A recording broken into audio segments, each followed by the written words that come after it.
Welcome to the Cyber Business Podcast, where we feature top founders and entrepreneurs and share their inspiring stories. Now, let's get started with the show.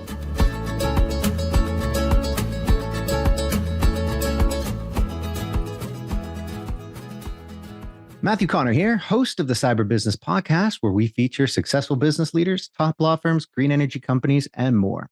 Today, we're joined by the founder and CEO of AMD Enterprises, Aaron Davis. Aaron, welcome to the show.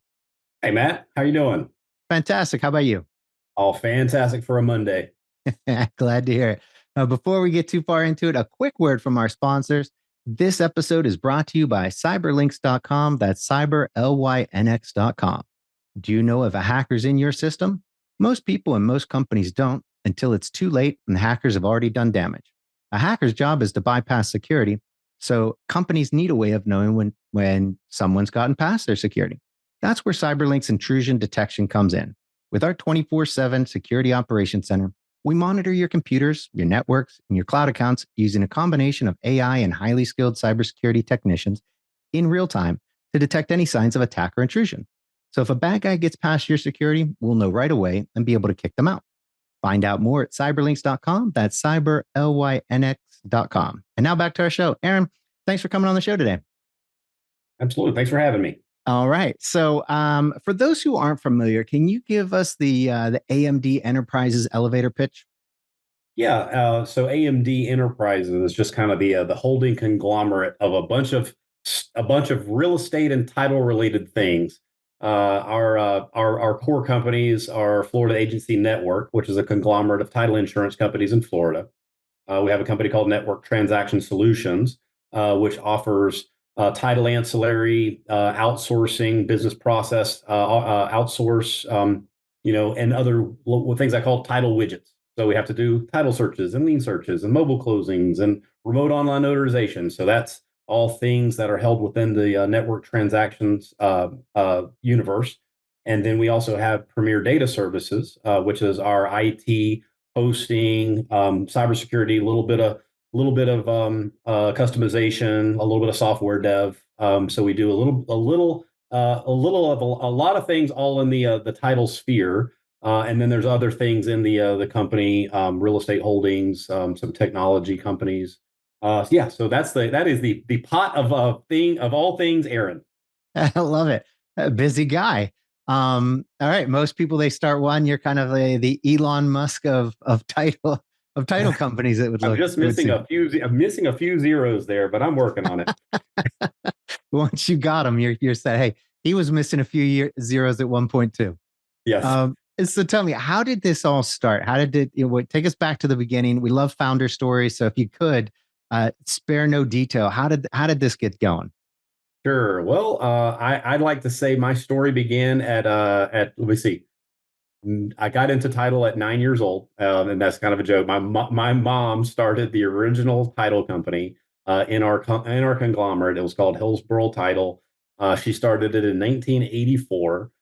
She had just divorced my dad. She was 25, 26 years old with like a couple of rugrats in tow. I think I was 7 or 8. My brother was 5 or 6, and so she started a title company in the small town of Plant City, Florida. Plant City is just outside of Tampa, between Tampa and Orlando on the I-4 corridor, primarily an agricultural community. But it only had one other title company in town. She had worked in one of the local banks and got to know some of the title side of things. And she worked for another title company for a while. This is the old classic early, late 70s, early 80s. People smoking cigarettes in the office, and as she told it, the former owner of that company was not the nicest person in the world. And she said, "Gail, I need you to be on a plane to Chicago, and you got to go close this transaction tomorrow." And my mom was like, "Well, I've got kids, and I got to deal with babysitter. Well, that's not my problem, and I don't care." So she quit like a few days later and said, basically, I don't want to be in those set of circumstances again in the future. I want to choose my own destiny and my own path. So she opened a title company. So when you open a title company and you take what scraps of closing you can. So if someone gives you one on the night, at night or on the weekends or whatever, and you don't have a babysitter, then you're taking your kids to the office and you're sitting them in the corner and you're going, "Aaron, go sit in that corner and refill the paper clip jars and pull the staples out of the carpets and dump out all the trash cans. So me and my brother both were meager. I'm sure we broke some child labor laws back then. Hopefully, it's a statute of limitations has now run its course, and my mom won't get in trouble. So that was the beginning of my title journey. But in seriousness, it's a family business. So I worked in the family business, through out of high school. I was, in high school, I was the company courier, delivering packages to the local banks and running bank runs and running to the courthouse to deliver recording instruments. And then it was, processing and post closing and doing all the things that you would do in a title business. So those are all of my jobs through during high school and a little bit after high school. And then at some point I'd said, you know what, I don't want to do this any longer. I want to go away and get as far away from title insurance as possible. But I tell everyone, title insurance is like the mafia.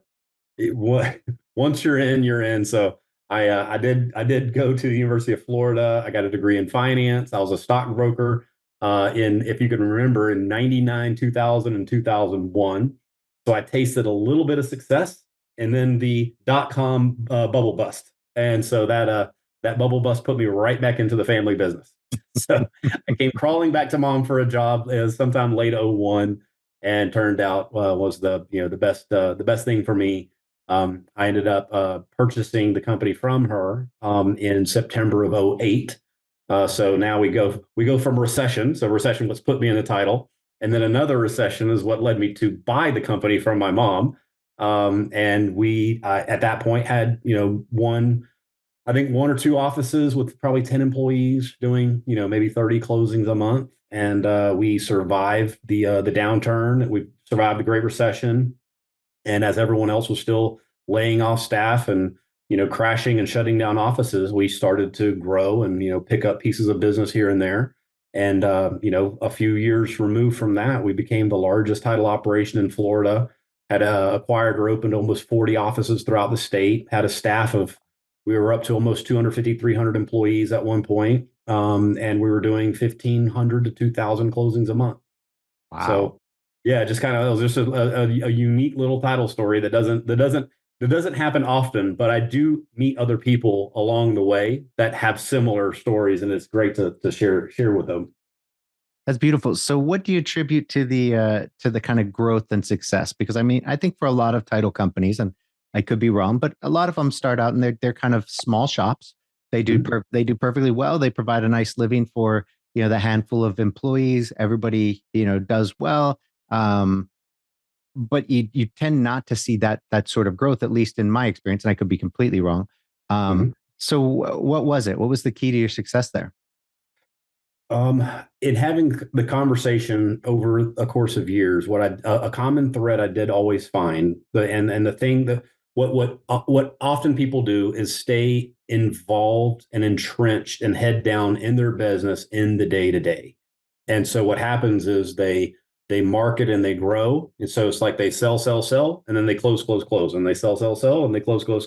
But they just kind of stay along this path instead of hiring people at the right point to be able to I call it just create. I made myself uncomfortable.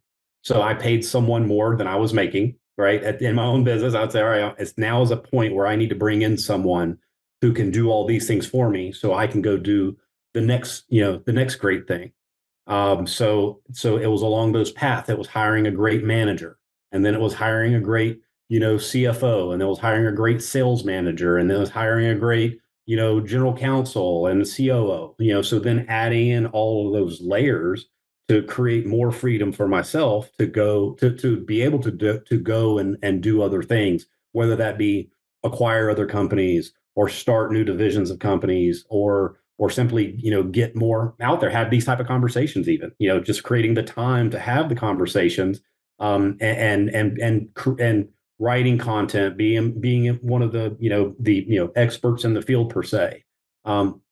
And so, yeah, it's like really making those hires along the way. And I say, there's a certain amount of money that you spend in your company to create the freedom that you want for yourself.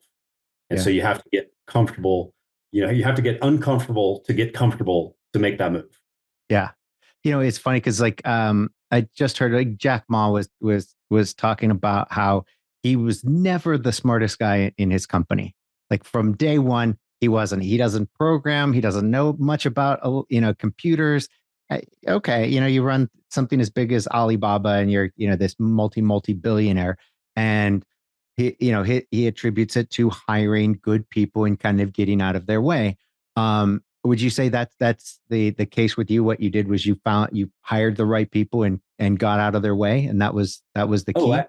absolutely. And hiring the right people, always have the conversations, always take the meetings, always, go to lunch and meet people. And when you find someone and when you take note of people around you in your sphere, whether they work for a competitor or, a peer company or someone out of state or whatever, just, I don't know, you just kind of keep tabs on them. You go, man, that person makes sense in my organization at some point.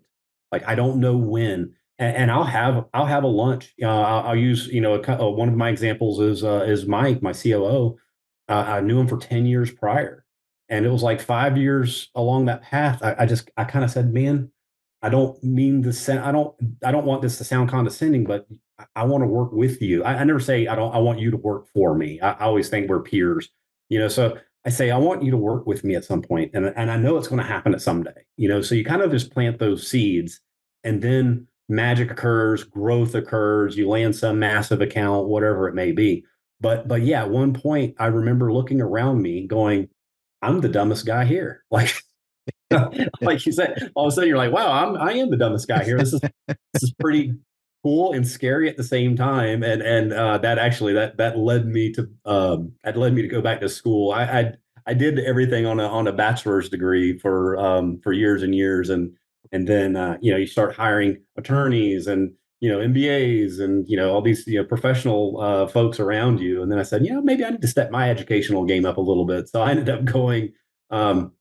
I looked around for a program that made the right sense to me, and it led me to the Harvard OPM program, which is owners and professional management program, which you have to have a certain size company. It's a 3-year commitment, and essentially you walk away. You're given the status of a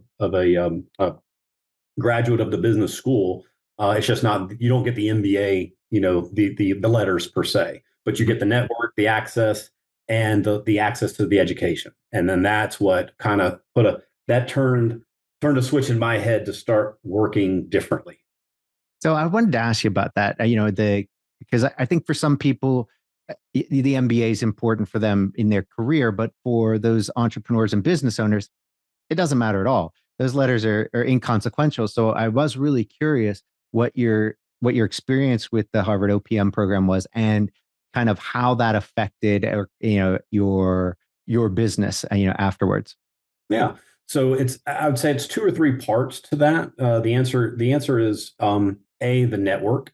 So if you can imagine, you're going back to school on campus for a month at a time over a 3-year period, living with 8 other CEOs from around the world, representing numerous other industries.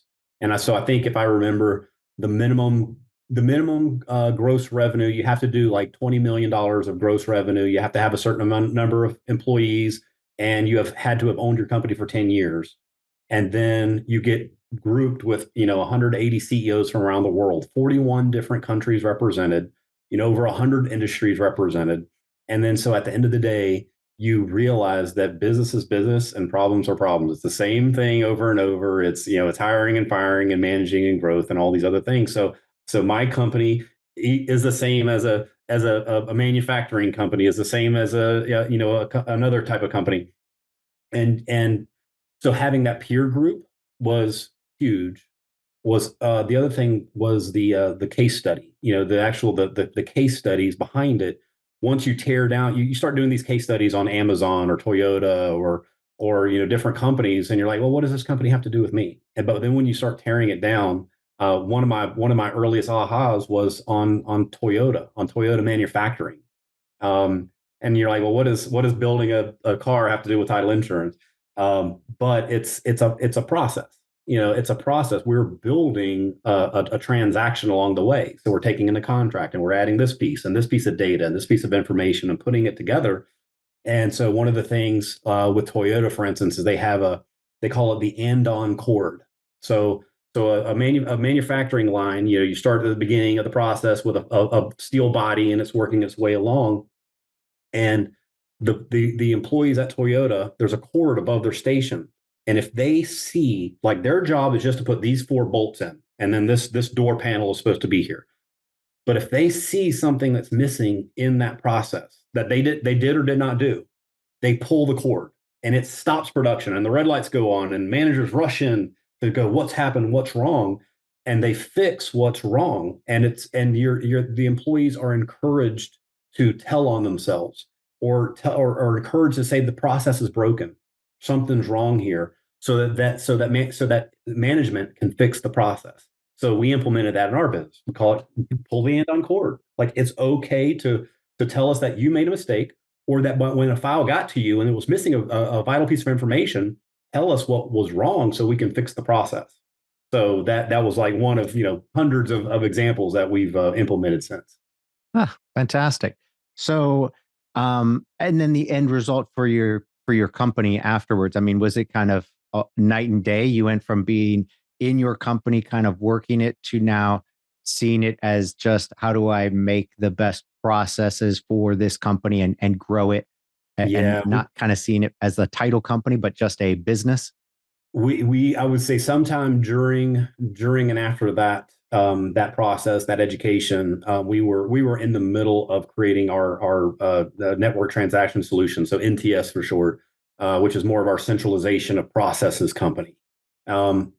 And it really was just pulling the pieces of closings out of our day-to-day operations, and then doing them in a more centralized fashion. And so when we undertook that, we started that company back in 15, 16.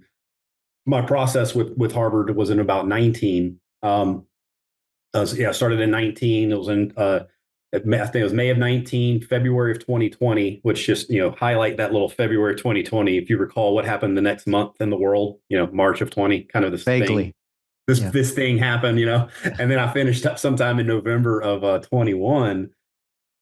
But that thing that occurred, COVID, the pandemic, required us to work from home and required us to all move to a paperless environment and required us to really work in a more centralized way, because how are you going to work from home, or how are you going to work more central if you don't have the queues and the KPIs and the software and all the things structured the right way? So it really, I was learning the process and then going through it live.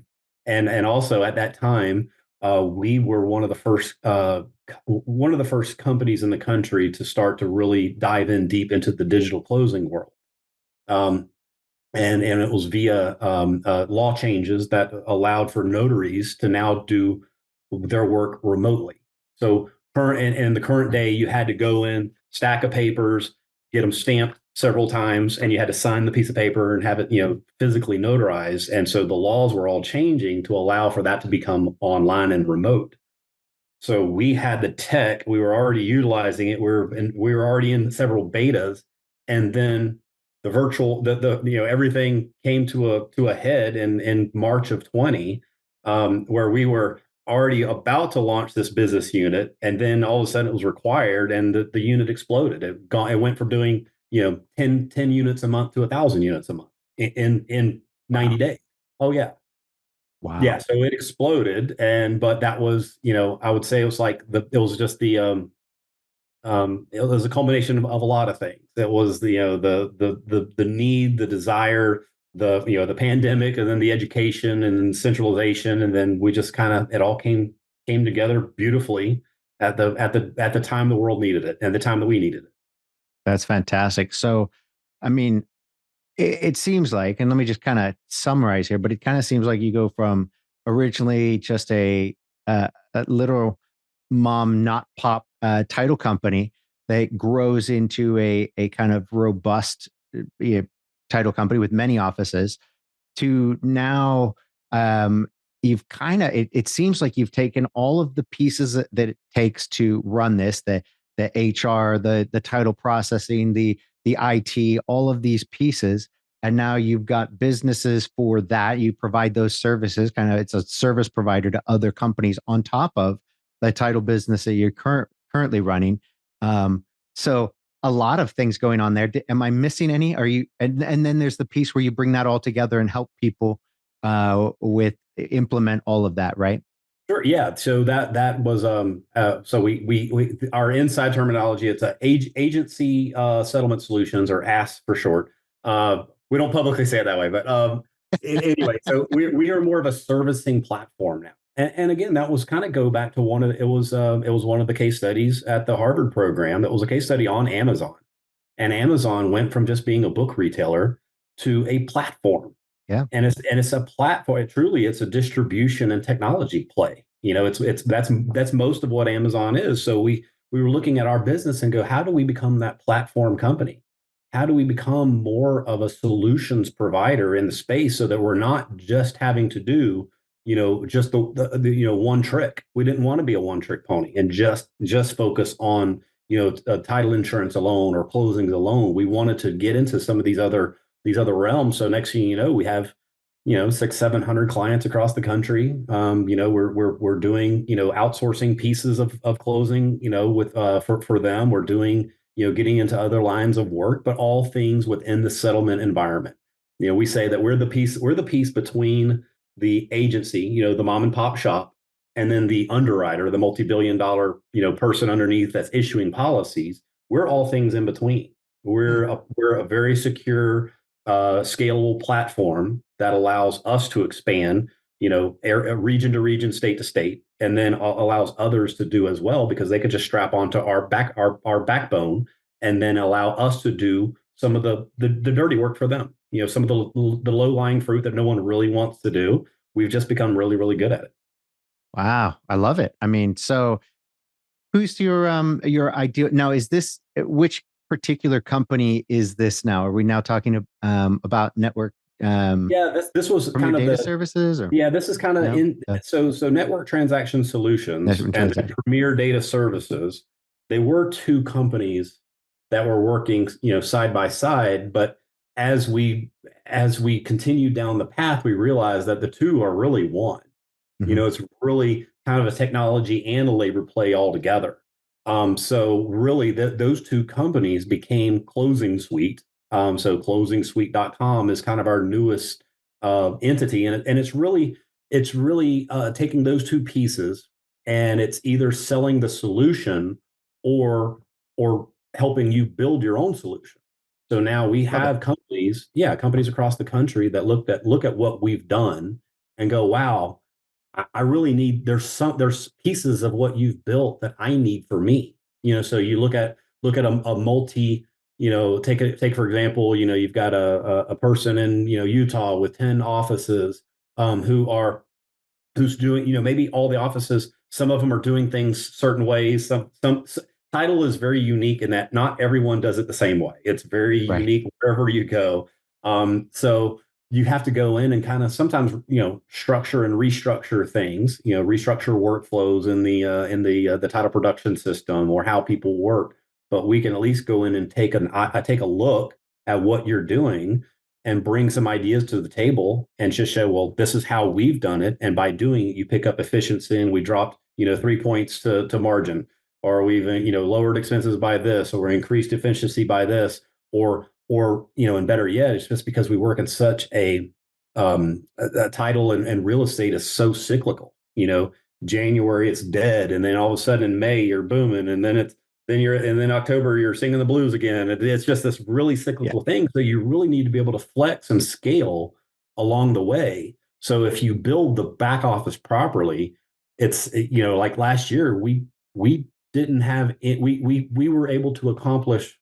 We didn't have to lay off, and we didn't have to hire. We stayed flat. Now, last year was a very flat year, whereas a lot of other people I know last year had round and round and round of layoffs, because we were kind of just like, pulling people from this department into this other department to do these other things, and because we had that ability. You could flex. This office might be busy and this office might be slow. So you could just kind of pull those orders in the background and work them in the back office so that you're not having to. It's horrible to lay off in this office and hire in this office. Like, Yeah. why can I just pull that labor and do better with what I have? Yeah. Oh, that's fantastic. I mean, and you take a look at a lot of industries when you've got a small business and I think the entrepreneur is always struggling to one kind of get out of the trenches. So I'm an old army guy. So for me, it makes perfect sense to have that tactical boots on the ground in the trenches, day-to-day operation. But it's really hard to then also be the general back in the command post, looking at the entire, layout of things and deciding strategy. And so, a lot of times, even when you're good at that, I think people tend to get into the day to day, the cycle, and that, okay, cool, we're paying the bills, we're growing a little bit, it's fine. And then to have access to the expertise to say, hey, look, here's a platform you can drop in here and be, you know, 5 times more efficient. Wow. Even 2 times more efficient. Are you kidding me? Whatever it may be. Let's increase your efficiencies here. Boom. Now you can do more with less. Fantastic. Here's a way you can do this or that. Have those educated, experienced consultants come in. I think for a lot of businesses, it's where do I find good help? Well, and why would I trust a consultant? But it's something like this where you've got a group that grew up in title, and that's the whole history. That makes perfect sense. It's not like you're going to some, you know, uh, Ernst and Young or some big consulting company where you're just going to get some generalized information. Here, you're getting title specific expertise. I think that's a brilliant idea. Yeah, Kudos. and thank you. And what happened is as you centralize and as you get more of a routine in that back office. So you start, with us, we were a perfect beta test for the rest of the world because we had, several title offices under the Florida Agency Network. We have about 10 different brands that we operate under, and some are affiliated businesses, and some of our independent shops, including the one I bought for my mom, years and years ago, and then some other acquisitions that we've done. So we were able to take all of those different brands that all did operate differently and then really start to kind of fine tune it so they all ran the same way. And once they're able to run the same way in the background, then we can apply technology and we can apply artificial intelligence and we can apply all of the belt, all the things that everyone reads about. Because once we have all of them working the same way, now we can apply, for instance, we're using a tool that works. It's AI based and it's inbound and outbound text communication. So once you have all the data sets set up properly, and you have all your branding and everything done the right way, now we start to communicate with our client base via text because that's what when we would poll them and take surveys. Most of them wanted text versus email. Well, some of the systems didn't work in that manner. So we found a piece of technology that integrated fully, that allowed that communication, that push pull communication to happen. And so once we implemented, we started measuring our call volume statistics. And then we realized that, oh, wow, in the offices that are purchase based, that we have to communicate with buyers' sides, we eliminated inbound call volume by 40%. 40% reduction in inbound call volume after 90 days of implementation of this tool because we were being proactive and giving the consumer the information ahead of time so they weren't calling to get it. So Wow. now, if you take 40% times X, 5 minutes per conversation times hundreds of employees equals lots and lots of dollars. So Yeah. that's where you start making those little adjustments when you have the ability to work on your business. Yeah. The old adage, in your business versus on your business. But that was one of the key things. Like, wow, that was something, and that's measurable. That is an actual piece of technology that equated to additional ROI. I think Thank you. that's such a great use of technology and specifically AI. I mean, yeah, it doesn't matter what the technology is. When you implement it in an intelligent way that actually helps you and reduces expenses without sacrificing any sort of user experience, that's the win. And then to be able to use AI, where now you're going even further, and if it's done properly, you're improving the user experience, not just giving them a platform where they can access, say, all the documents or whatever they need, but going beyond that and giving them, very rapid responses to their questions and giving them the information they're looking for. I think that's absolutely spectacular. So is that something you guys built in house? Something that you're working with a partner No, with? it How's was that work? a third party provider. It's a company out of Texas called Alana, and that's just a piece of text AI communicate. It's more of a communication platform, but now what we're finding is communication is beyond just at the file level. Now we're using it for marketing. We're using it for outbound campaigns. A client that doesn't usually give us a piece of business, we're taking all this data sets that we get externally and running MLS data, running all sorts of other data sets to see where people are doing closings. And so now we already know that, oh, well, Bob here at ABC Realty doesn't use us regularly, but I have the stats. He did 10 closings in the last 90 days, and 4 of them happen here, and 2 of them happen here, and 3 of them happen here. So now we have data sets behind the scenes, and now we can actually go, okay, we know that they're using ABC title, and we know what their forte is. Maybe they're a specialist in international or commercial or whatever it may be. So now we can kind of know what to fine tune as to what to ping him on. Like here's an outbound text campaign to say, hey, by the way, we have a piece of technology that allows us to communicate in 50 different languages. So It would be beneficial. this I think is really interesting to me because I think it's uncharted territory for everybody.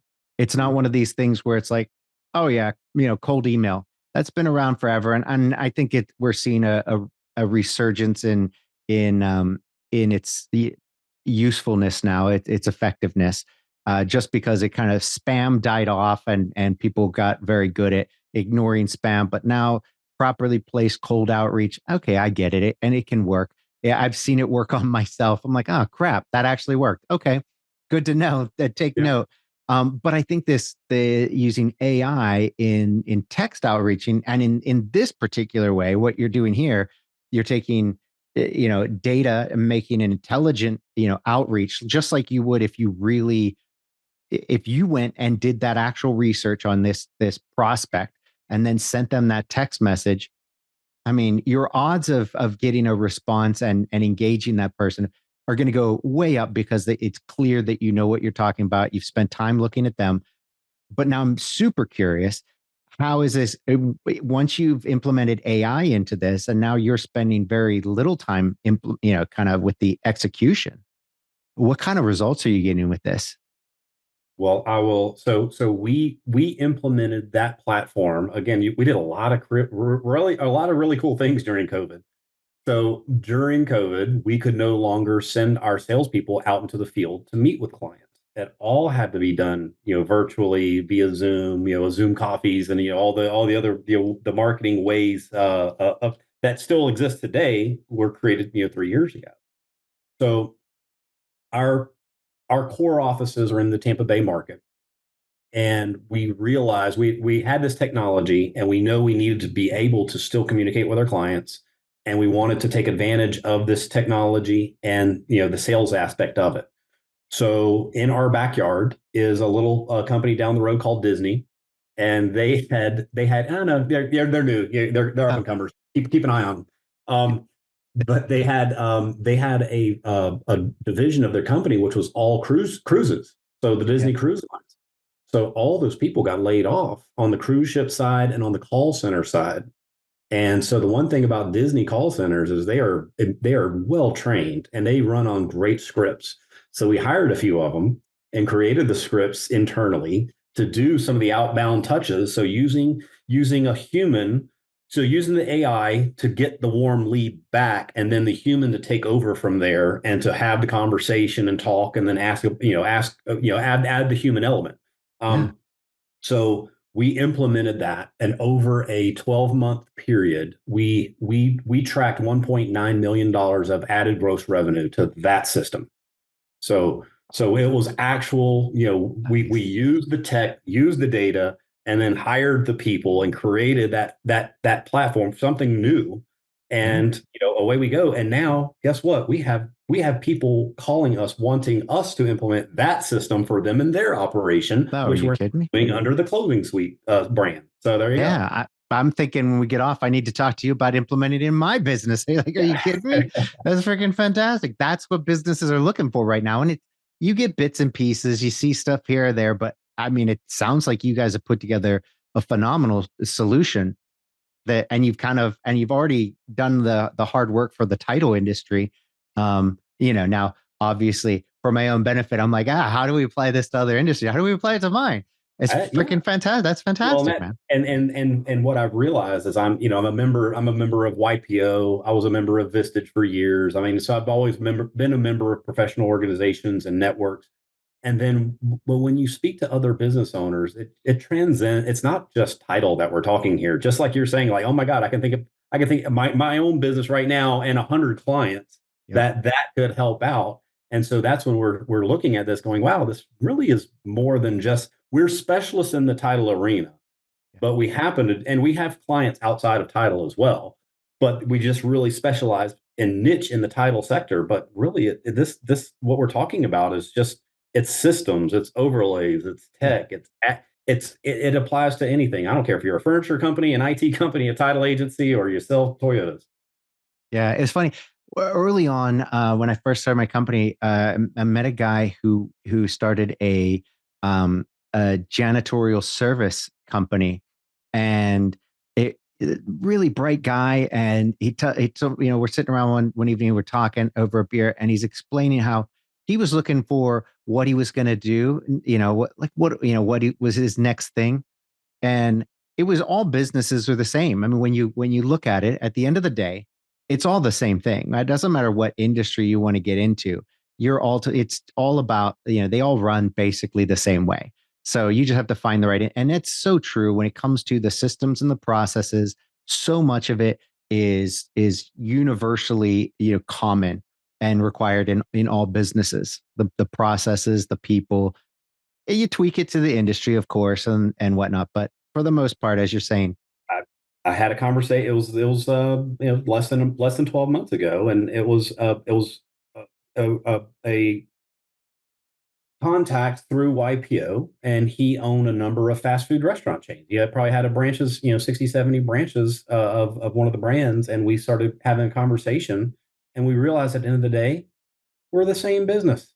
I'm flipping closings, he's flipping burgers. Yep. But then Central is different. That's so you have to do what you have to do at the front end. You have to meet the client, you've got to serve them the food, or you got to have the closing, and you got to do the things. But then back office, it's so similar. It's accounting, it's HR, it's processes, it's widgets, it's systems, it's all these other things, and it just translates so well business to business.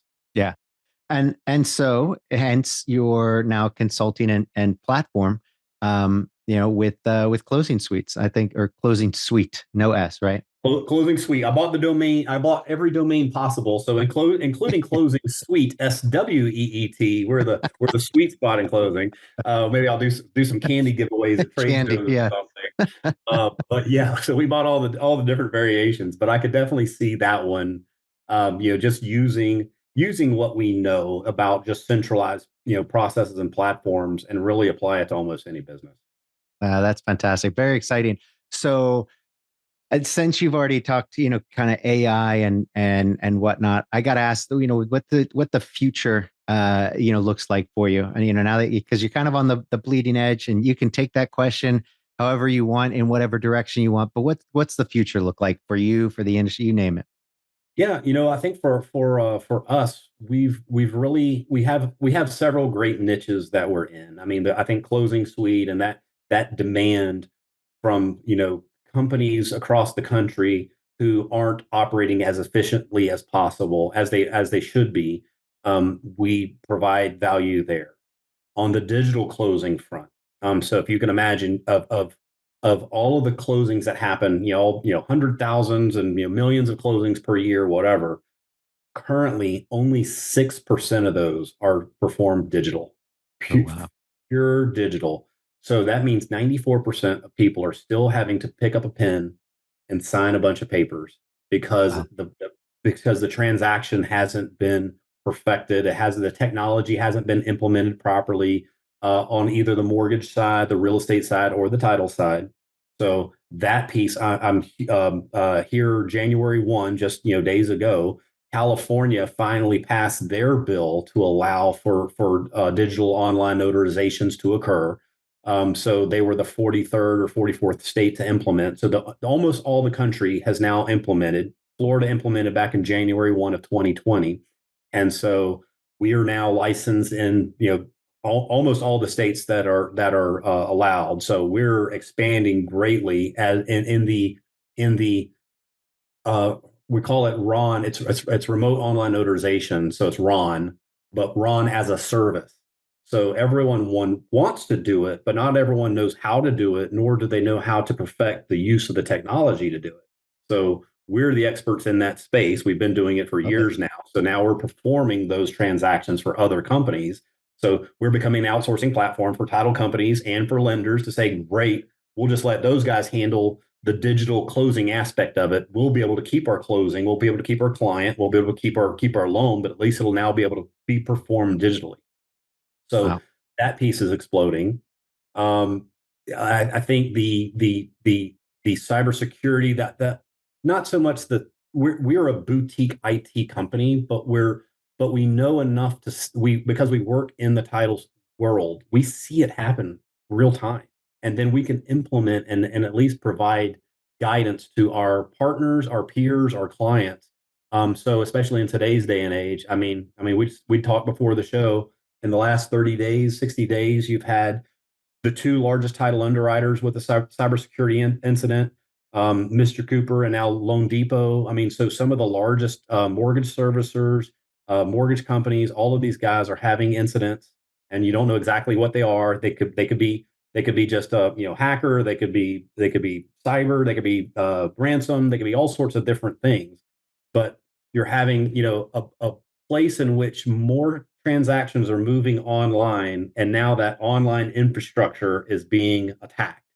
And so that piece is going to be huge. We're looking at more of business continuity planning, less around storms and outages and hurricanes, and now around cyber incidents. So now it's like, how are you going to continue doing business if this piece gets attacked? What backup systems do you have? Do you have a backup title production system? Do you have an alternate method of communication? If you can't email on your corporate accounts, then how do you communicate with your clients? Is it via text? Is it via WhatsApp? Is it via Signal? Like, you've added all these other platforms that you have to have. So now it's gone from just business continuity 101 to now we're in the senior level. We're in 401 now. Overnight, we're having to go to like the next piece. And what was interesting is for us, we're based in Florida, so the physical aspect, it's like piece of cake. I joked with my staff recently. It's not funny, but we had an office fire years ago. So one of our offices, literally, the staff showed up one day, and that office was on fire. It set fire overnight somehow. We have no idea how. So the best way to test your business continuity plan is light one of your offices on fire and see how quickly you're. But what the blessing was is we were operational in 2 hours from another location. Those employees just simply said, "Okay, well, we'll just go to that location and pop up our laptops there." We just had the laptop shipped to that location, fired them up, moved their sessions over there, and they were in business. Our clients didn't know the difference. That's so you awesome. had a fire, or we've had hurricanes. Again, we're in Florida, so every year it's like, all right, here comes a hurricane. It's heading right for us. So get ready to shut down and do all these things. Right. So we're used to this physical business continuity of whether it be a storm or I was in Texas during the we call it snowpocalypse, the snowstorm back in February of 21, to see how that affected everything, and an office fire. But now cyber incident is a totally different, but it's a storm. I mean, it's a storm. You have all of your personnel and everyone's safe, but now they can't access anything. So you got to figure out, how are you going to alternatively access information, data, and continue doing business during an incident. Yeah, no, you're 100% right. It used to be, what happens if the electricity goes out? Okay, great. Business comes to a halt, right? So you get a generator. Cool. Okay. Now, what happens if the internet? Okay, fine. You got backup internet. But it's gone so much further beyond that now. It's, all these cloud services. And what do you do if, like, as you said, the email's out or this platform's down, or what do you just have to plan for these things. And I think the funny part about cyber is that it's not a matter of if you get hit, it's when you get hit, just like with any other storm. And so what are you going to do when? And those smart businesses, and like, they plan for that. They're ready for, okay, great. It's when it happens, we're going to be ready. And this is the impact that's likely going to have, versus those people are just kind of, praying that they don't get hit with lightning. Everybody's going to get hit by lightning. Everybody's carrying a lightning rod, and it's you're in the middle of a lightning storm. It's going to happen. So, yeah, yep, totally agree. But I think it's key to always look ahead. I mean, so back when this was, over the last 5 years, our industry has been on the attack from the wire breach side. Yeah. How to steal money, how to misdirect funds, how do the bad guys trick innocent buyers to wire to the wrong people? How do they trick title companies to wire money of the sellers to the wrong people? Yep. So it was during that period of time, and we had an incident as well. So this was 8 years ago now, and we had a 7-digit wire loss that I had to fund out of my own pocket. But that was the aha moment of, all right, how are we going to build a better system, better processes? How are we going to protect ourselves better in the future? And that birthed the IT company, that birthed Premier Data Services. Well, then during that period of time, I was thinking, well, shoot, okay, we feel pretty good here about the wire side of it, but a data breach, like what happens in the data breach? Because if there's a data breach and you actually have massive loss, you have a duty to communicate that to your client base, whether it be email, mail, snail mail, whatever. But if you've got thousands of records and you have to notify thousands of clients times, even if it's only $1 or $2 of cost per notice, if it's mail or whatever, you're still talking hundreds of thousands of dollars, if not more, of cost to communicate a breach. And now here we are beyond a breach. Now what about a total shutdown? So a total lockout of all of your systems. How do you do business? So I guess it's always the next thing. It's like, how are you?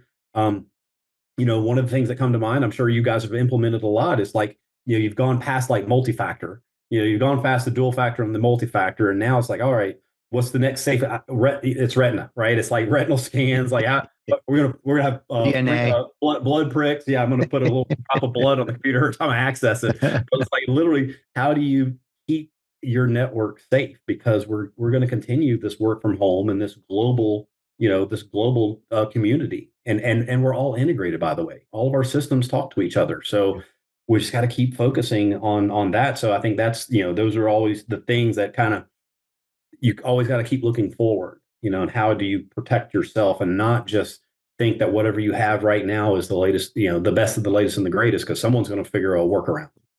Yeah, it does. And I tell people all the time, it does not matter how much you've spent on security. You could have the world's greatest security right now. You've spent millions of dollars on it. It's fantastic. Some hacker's going to find a way past that. If not today, if they don't already, at some point they will. And so you've got to be constantly looking ahead. That doesn't mean you spend all of your money on security. I think that's also ridiculous.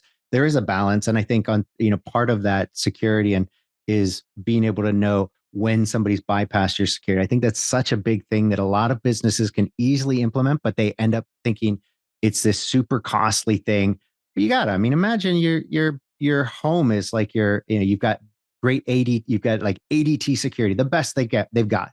Everybody's asleep at night in bed, but somebody's broken into the house. They bypassed the security system. It'd be really nice to know if somebody's in the kitchen, right, when everybody's asleep.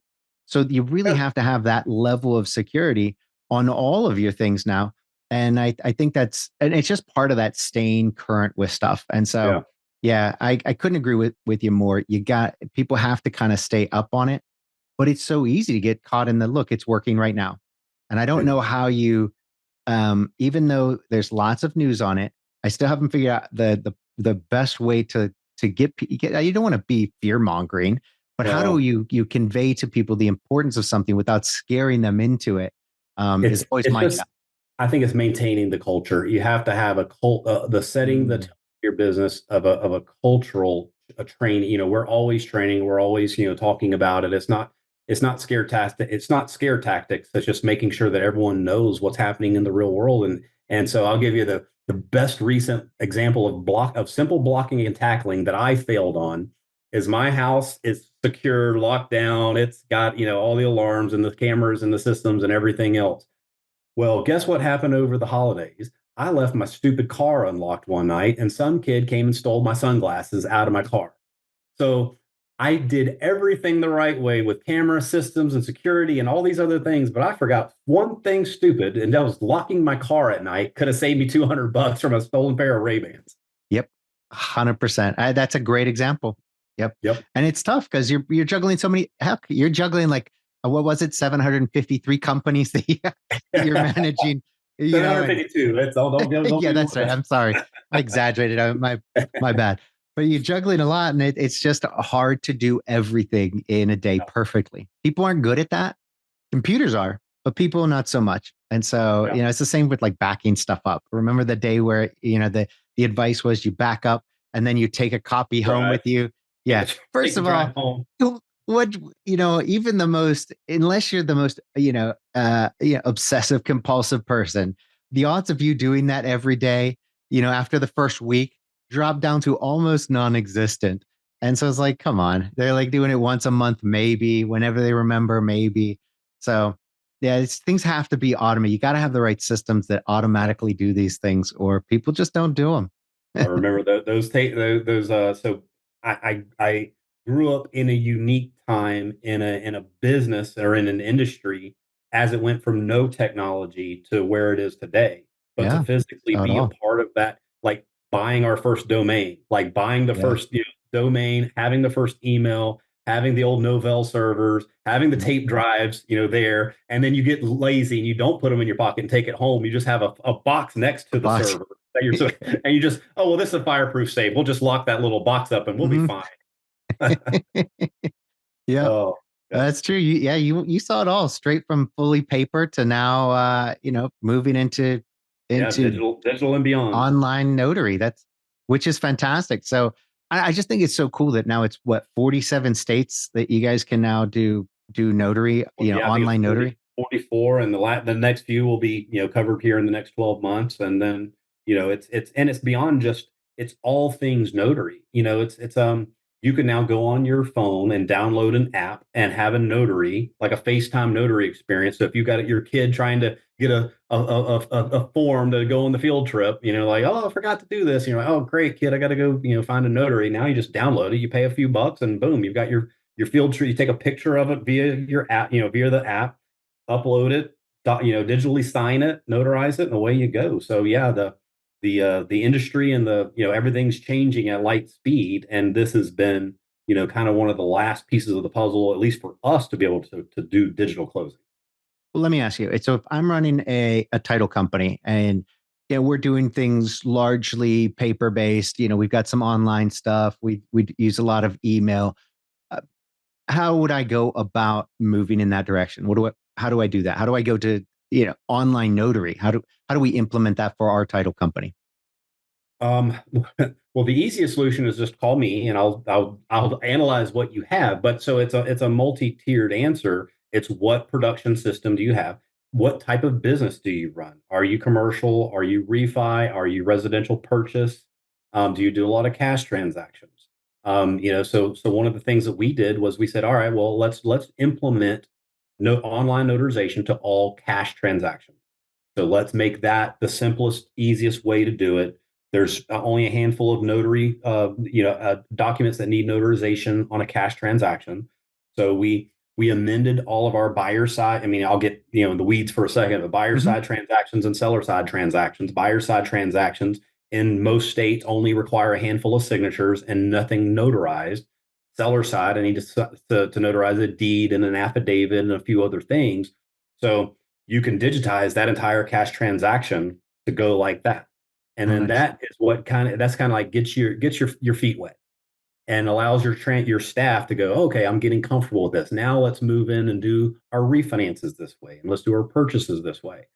And then if you're not if you're not comfortable with those other ones, that's where we're here, where you can outsource and go, hey, I'll just pay Aaron a couple $100 to do that piece of the transaction. Because normally it's let's just say a courtesy closer. So I can send someone to your house to sign you out and usually charge you, 150 or $200. So for about the same dollars, I'll do it on the digital side of it. You're just outsourcing a piece of it so that you can just focus on what your day to day and what you're good at and generating more business and, processing of that closing file, and just allow us just to be the talkers per se. I love it. So yeah, there's like we got, A, B, C, and D as options as to how to get started in that world. And, just starts with a conversation. Love it. Well, this has been great. And I think I could do this all day and really dive into the weeds. And I think we can go into a million different directions. But before we go, can you tell everybody where they could, let's say they want to sign up for, any of those services, whether it's the online notary, some consulting, the platform, you name it. Where can they find out? Where should they go? Yeah, the easiest one is just go to my website, and it's AMD. So Aaron, it's very complex here. It's Aaron Michael Davis, AMD-1.com. That just leads you to my landing page of all of my personal brands and all of the entities. Or hit me on LinkedIn. Just go to Aaron Davis, and I'm there as well. I can connect that way, and then have a conversation, and then connect it to the proper people on the team. I don't know how to do I hardly know how to do anything in the organization anymore, but I have a lot of great people who do. Well, that's the sign of a good business leader, right? You've brought in the right people to do it. Well, Aaron, I can't thank you enough. This has been fantastic. And until next time. All right. Thanks, Matt. Thank you.